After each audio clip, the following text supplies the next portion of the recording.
Hello folks, this is Anthony, your favorite YouTuber for Honda Snowblowers fixes. Today I'm going to have a very short video. I broke a shear pin on my Honda Snowblower. I'm going to show you how I realized that and what to do. Alright, here what I'm doing, I'm just doing my deck here. And as you can see, I'm leaving some snow on the right side here. It's just not acting right.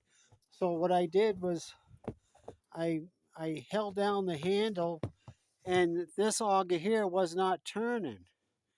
Now, if you have a if you're not throwing any snow, but if your augers are turning and you're not throwing snow, then back here, there's an impeller shear pin. This is your impeller or blower, as some people call it. And this shear pin here uh, keeps that moving. And if it's broken, this impeller won't turn.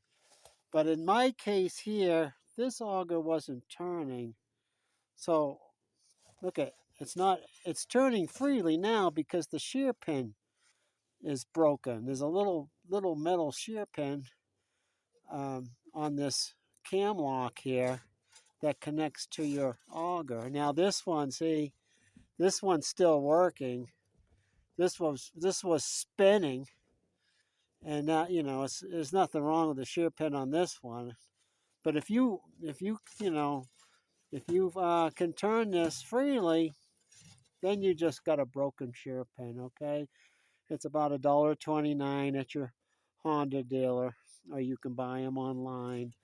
And I highly recommend that if you go to your Honda dealer, get all your shear pins. Get 5 or 6 of these little shear pins minimum, because these are the ones, the first line of defense here. These little ones will break first.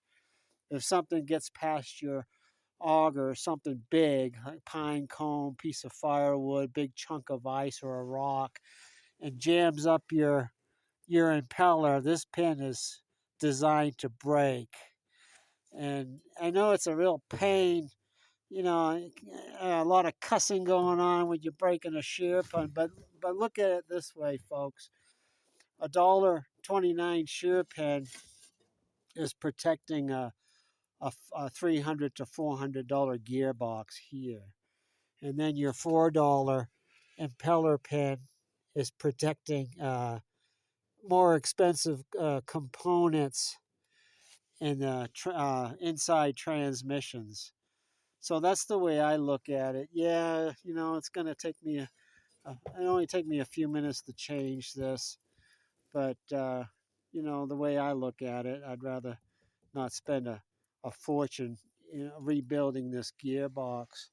And this is not a tracked machine, but it does have pins like your track wheels, and these pins can break too.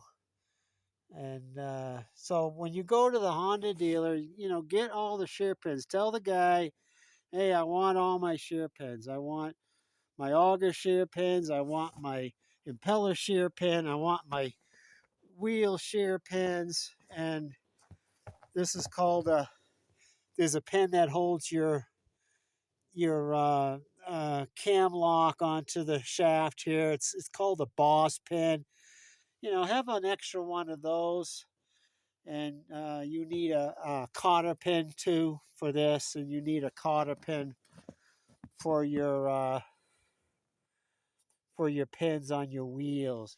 Now these dealers, they might be worked, swamped. So, ask them for the set. I'm sure most dealers have sets of shear pins, but it really helps if you go in there knowing what you want, what you need.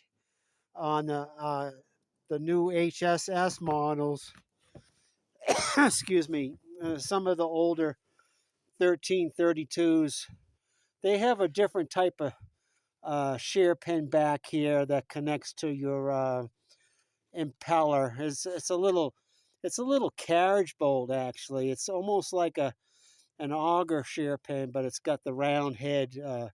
It's a carriage bolt type that connects to your um, impeller. So I think the 1332s have them, the HS models. I'm not exactly sure, but I know the HSS models, the 724, 928, and 1332 have a special shear pin compared to these older ones.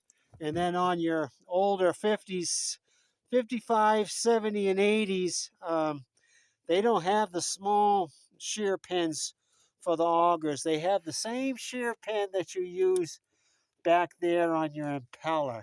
So always get a couple extra shear pins to last you or the winter. And, even if you have too many, one day your neighbor might be knocking on the door and asking you if you have a spare. So thanks for watching. Please like and subscribe and hit the notification bell so that you can stay up to date on future videos. Thank you very much. Anthony, over and out.